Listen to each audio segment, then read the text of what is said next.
நீங்கெல்லாம் என்ன முரண்டு பிடிச்சாலும் நின்னு போன நிச்சயதார்த்தம் நின்னு போனதுதான்.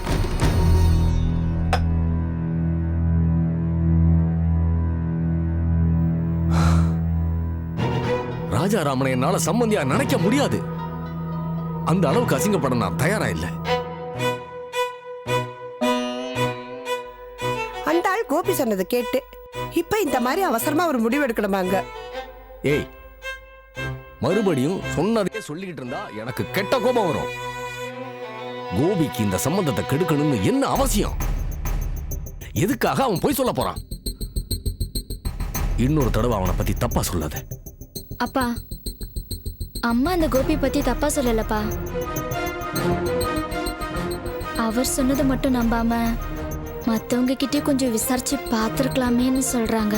மத்தவங்க கிட்ட என்ன விசாரிக்கிறது? அன்னைக்கு அந்த ராஜாராமனுக்கு நான் ஃபோன் பண்ணப்பவே உன் 2 பொண்டாட்டி கதையெல்லாம் எங்களுக்கு தெரிஞ்சு போச்சு, அதனால உங்க வீட்டுல சம்பந்தம் வச்சுக்க நாங்க தயாரா இல்லைன்னு நான் சொல்லி இருந்தா நமக்கு உண்மை தெரிஞ்சிருக்கும், அவங்களுக்கு உண்மை தெரிஞ்சிருக்கும்.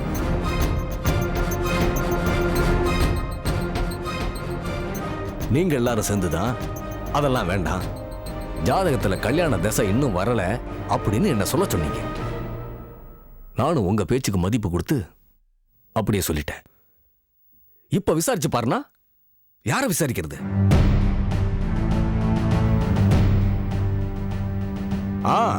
அந்த குடும்பம் ஒரு சாக்கடைன்னு தெரிஞ்சு போச்சு. அதோட விளைவிக்கிறதானே நல்லது. அதை விட்டுட்டு அது மேல கள்ள தூக்கி போட்டு நம்ம மேல தெரிஞ்சதுக்கு அப்புறம் தான் நான் விலகு வேணும் முடிவெடுக்கிறது சுத்த முட்டாள்தனம்.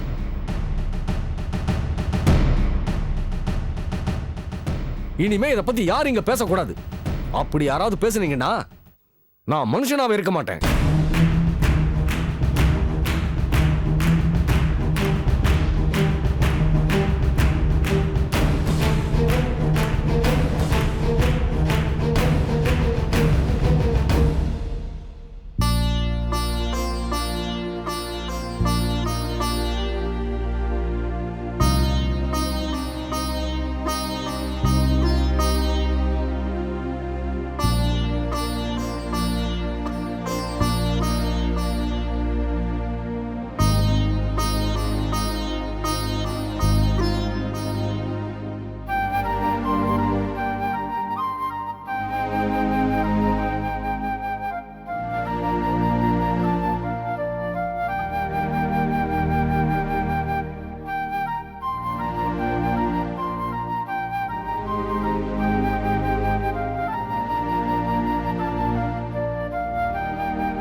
நீ ஒன்னும் கவலைப்படாதண்ணா, எல்லாம் சரியாயிடும். எப்படி சரியாகும்? அப்பாதான் இவ்வளவு தீர்மானமா சொல்றாரு. அண்ணா, நீ வேற யார்கிட்டயாவது பேசி பாரு. வேற யாருக்கிட்ட சொல்லி நான் புரிய வைப்பேன்? ஸ்ரீநிதி கிட்ட பேசி பாரு.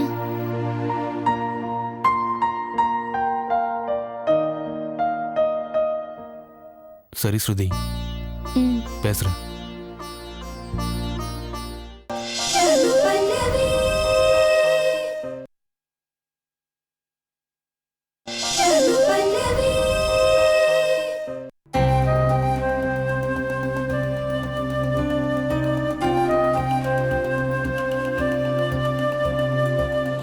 அம்மா, எனக்கு கல்யாணமும் வேண்டாம், ஒரு இழவும் வேண்டாம். தயவு செஞ்சு நிம்மதியா இருக்க விடுங்க.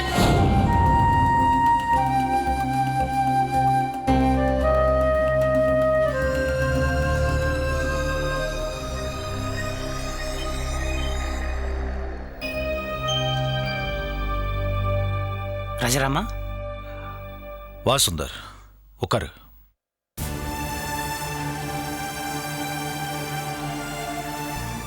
என்னடா?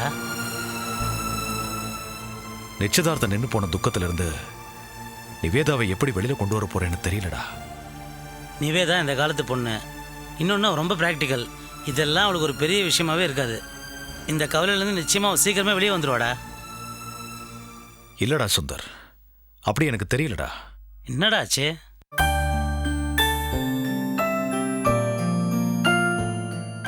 நிவேதாவை பார்க்க அவ காலேஜ் மேட் வந்திருக்கா. என்கேஜ்மெண்ட் நின்று போனது தெரியாம அந்த பொண்ணு பாட்டுக்கு ஏதோ பேச நிவேதா அப்செட் ஆகி அழுது மனசுக்கு ரொம்ப கஷ்டமா போச்சுடா. நான் நிவேதாவை சமாதானப்படுத்தினேன். எங்கிட்டயே நிவேதா கோவப்பட்டுட்டா. கல்யாணமும் வேண்டாம் ஒண்ணும் வேண்டாம்னு சொல்லி அழுதுட்டாடா. இப்ப சொல்லுடா, நிவேதா பிராக்டிக்கல் டைப்பா? அவ இந்த கவலையில இருந்து சீக்கிரமா வெளியில வந்துருவான்னு நான் எப்படிடா நம்புறது? நீ சொல்கிறத பார்த்தா எனக்கும் கவலை தான்டா இருக்கு. பட் எதுவாக இருந்தாலும் நிவேதாவை இந்த விஷயத்தை நம்ம சரி பண்ணியே ஆகணுமே. ராஜ்மோகன் இந்த நிச்சயதார்த்தத்தை நிறுத்தினதுக்கான உண்மையான காரணம் என்னன்னு தெரிஞ்சுக்காம எப்படிடா நிவேதாவை சரி பண்றது?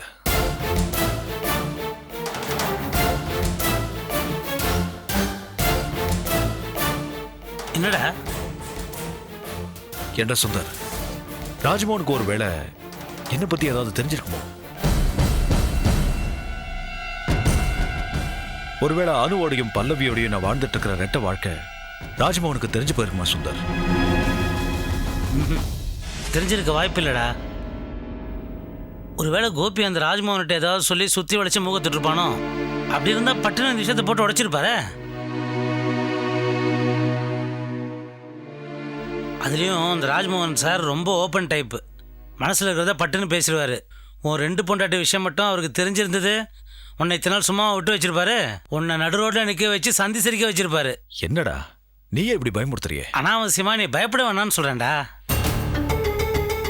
இந்த பிரச்சனைக்கெல்லாம் என்ன காரணம்னு எப்படியாவது தெரிஞ்சுக்கிட்டே ஆகணும். அதான் எப்படிடா? நான் வேணா அந்த ராஜ்மோகன் சாரை பார்த்து பக்குவமாக அவர்கிட்ட விசாரிச்சு என்ன நடந்ததுன்னு தெரிஞ்சுக்கிட்டுமா? இல்லடா, வேண்டாடா சுந்தர். ஏன்டா? நீ எனக்காக போய் அங்க அவமானப்படுறது. நான் எதுக்குடா அவமானப்பட போறேன்? அவர் கோவத்துல ஏதாவது சொல்லிட்டாருன்னா தொடச்சி போட்டு அப்படியே வந்துடுவேன். என்னடா? ஆமாண்டா, உன் சந்தோஷத்துக்காகவும் நிம்மதிக்காகவும் நான் எவ்வளோ வேணா அவமானப்பட தயாரா இருக்கேன்டா. தேங்க்யூடா சுந்தர்.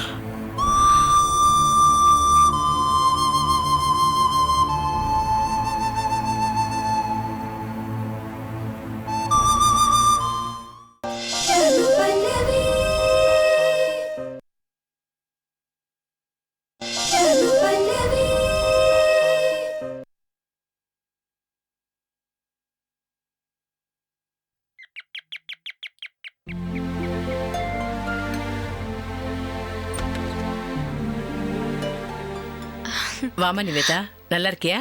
நல்லா இருக்கேன்.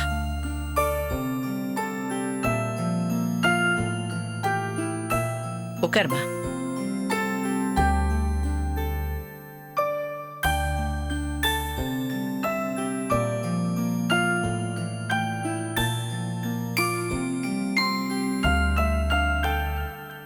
நிவேதா, உன் நிச்சயதார்த்தம் நின்று போனதை நினைச்சா ரொம்ப வருத்தமா இருக்குமா? உங்கள் அப்பா ஒரு பக்கா ஜென்டில்மேன்.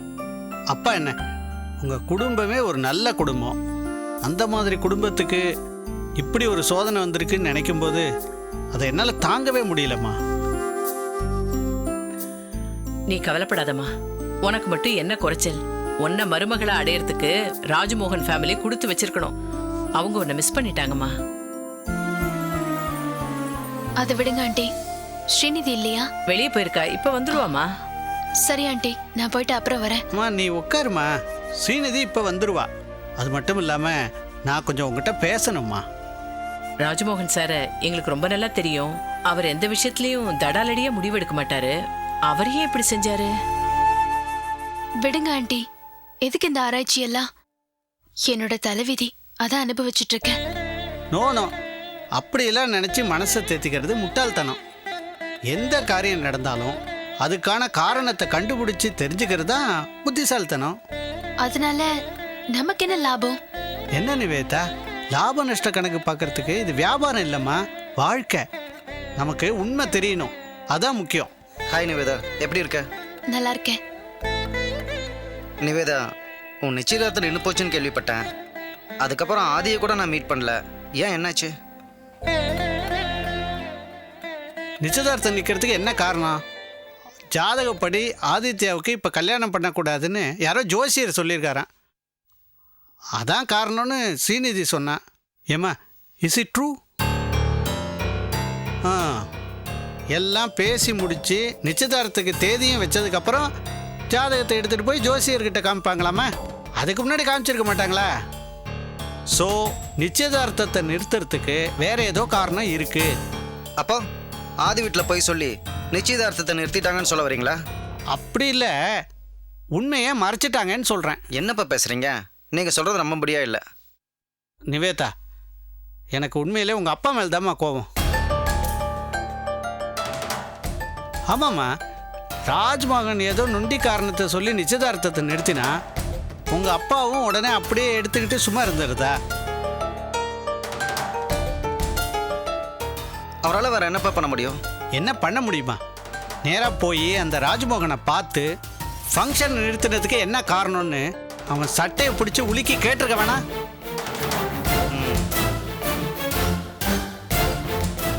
அவர் தான் காரணத்தை சொல்லிட்டாரே. அதை நம்ப நான் தயாராக இல்லை. உண்மையான காரணம் வேற ஏதோ இருக்கு. அப்பா, நீங்க என்னமோ நிவேதா வீட்டு வக்கீல் மாதிரி அவங்க பக்க நியாயத்தை மட்டும் பேசிட்டு இருக்கீங்க. இந்த நிச்சயதார்த்தம் நின்று போனதுக்கு வேற ஏதாவது காரணம் இருக்கும். அதை வெளியில சொல்ல முடியாம அவங்க இந்த மாதிரி ஒரு பொய் காரணத்தை சொல்லியிருக்கலாம். ஏய், என்ன சொல்ற நீ? நிவேதா குடும்பத்துல ஏதாவது பிரச்சனைகள் இருக்கலாம்ல, வெளியில சொல்ல முடியாத ரகசியங்கள் கூட இருக்கலாம். இவ குடும்பத்தில் சொல்ல முடியாத ரகசியமா? நோ, எனக்கு தெரிஞ்சு அப்படி எதுவும் இல்லை. உங்களுக்கு தெரியாம ஏதாவது ரகசியம் இருக்கலாம் இல்லையா? ஏன் நிவேதா கூட அது தெரியாம இருக்கலாம். ஓகே, அப்படி ஏதாவது இருந்தா ராஜ்மோகன் அதை வெளிப்படையாவே சொல்லி நிச்சயதார்த்தத்தை நிறுத்திருக்கலாம். ஏன் பொய் காரணத்தை சொல்லி மூடி மறைக்கணும்? என்னப்பா பேசுறீங்க?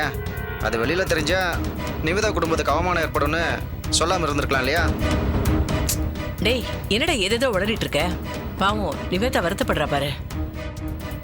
சாரி நிவேதா, நீ தப்பா எடுத்துக்காத. நான் பிராக்டிக்கலா பேசினேன், அவ்வளவுதான். It's alright Srinath. வரேன் அங்கிள். ஸ்ரீநிதி கிட்ட சொல்லிடுங்க.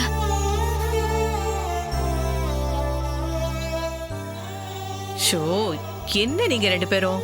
அவளே பாவம் வருத்தத்துல இருக்கா. ஆறுதல் சொல்றேன், நீங்க இன்னொரு வருத்தப்பட வச்சு அமிச்சிட்டீங்க.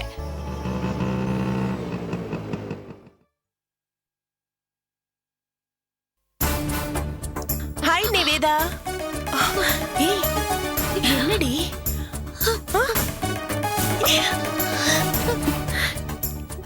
என்ன ஆச்சு? நிவேதா, என்ன ஆச்சு? ஏன் அழற? என்னன்னு சொல்லிட்டு அழு. நிச்சயதார்த்தம் நின்னு போனதுக்கு அழற? அதுக்கெல்லாம் வேண்டிய வரைக்கும் அழுதாச்சு. இப்ப என்ன சொல்லு? நிச்சயதார்த்தம் நின்னதுக்கு நாங்க தான் காரணங்கிற மாதிரி ஒவ்வொருத்தரும் பாக்குற பார்வைகளும் கேக்குற கேள்விகளும் என்னால தாங்கிக்க முடியலடி. என்னடி சொல்ற? அப்படி யாரு உன்னை என்ன கேள்வி கேட்டா? கேக்குறேன்ல, சொல்லுடி. யார் என்ன சொன்னா? உங்க வீட்லயே. ஏன் வீட்லயா? யார் உன்னை என்ன சொன்னாங்க? ஓ அண்ணன் ஸ்ரீநாத். என்ன சொன்னா? எங்க குடும்பத்துல வெளியே சொல்ல முடியாத ஏதோ ரகசியம் இருக்கா. அது வெளியே தெரிஞ்சா எங்க குடும்பத்துக்கே அவமானதா ஏதோ ஒரு பொய்ய சொல்லி ஆதித்ய வீட்டுக்காரங்க நிச்சயதார்த்தத்தை நிறுத்திட்டாங்களாம். அப்படியா சொன்னா அவன்? கன்ஃபார்மா சொல்லல, அப்படியே இருக்கலாம்னு யூகம் பண்ணி சொன்னா. முட்டாள். கண்ணுக்கு எதிரா நடக்கிறத புரிஞ்சுக்கிறதுக்கே அவனுக்கு மூளை கிடையாது. இந்த லட்சணத்துல நடக்காத ஒண்ண கற்பனை பண்ணி சொன்னானாமா? இருக்கட்டும், நான் அவன் கிட்ட பேசிக்கிறேன். வேண்டாம் ஸ்ரீ, இதை இதோட விட்டுரு. சரி சரி, நீ ஒன்னும் வருத்தப்படாத. ஆதித்யாவோட உன் மேரேஜ் நடக்கும். நான் பேசுறேன். வேண்டாம் ஸ்ரீ, எல்லாமே முடிஞ்சு போச்சு. இனிமே பேச எந்த பிரயோஜனமும் இல்ல. என்னடி நீ? நிச்சயதார்த்தம் நின்னு போனதை விட இந்த சமயத்துல ஆதித்யன் நடந்துட்டதை நினைச்சதாண்டி எனக்கு ரொம்ப வருத்தமா இருக்கு. நிச்சயதார்த்தம் நின்னு போனதுக்கு அப்புறம் போன்ல கூட ஒரு வார்த்தை ஆறுதலா பேசல. இல்லடி, போன்ல உங்ககிட்ட பேச அவர் சங்கடப்பட்டிருக்கலாம். நான் ஏற்கனவே ஆதித்யாவை ஒரு தடவை மீட் பண்ணி பேசிட்டேன். நான் இன்னொரு தடவை போய் அவரை மீட் பண்ணி நான் பேசுறேன். உங்க கல்யாணம் நடக்க நான். வேணா ஸ்ரீ, ப்ளீஸ். என் விஷயமா ஆதித்யா கிட்ட நீ எதுவும் பேச வேண்டாம், பேசவும் கூடாது. எல்லாத்தையும் நான் மறந்துட்டேன். ஏய், மறுபடியும் இந்த கல்யாணம் நடந்தா அது எனக்கும் மரியாதை இல்ல, அவங்களுக்கும் மரியாதை இல்ல. இதுக்கு மேலேயும் நீ ஆதித்யா கிட்ட பேசினா என்கிட்ட பேசுறத நிறுத்திரு. நம்ம ஃப்ரெண்ட்ஷிப்பையே மறந்துடு ஸ்ரீநிதி.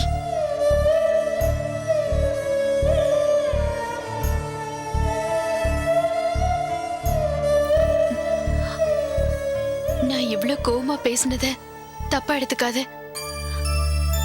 அந்த அளவுக்கு இதுல நான் அவமானமும் வேதனையும் பட்டிருக்கேன். வரேன் ஸ்ரீநிதி.